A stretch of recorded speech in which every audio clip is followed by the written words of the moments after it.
Hey y'all, don't forget they sell little baby Cornish hens. They're little chickens. It's just chicken meat.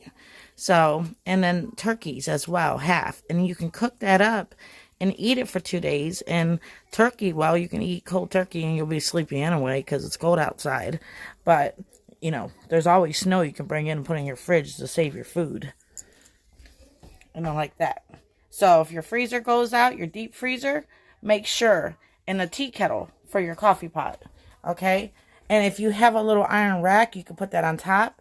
If you have a skillet, you can use that on the wood burning stove. And if this starts to go out,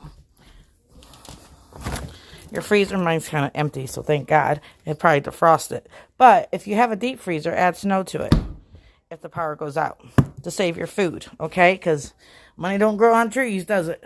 We're all struggling. So I just want to give it from my home to yours. Love you all. It's beautiful out there.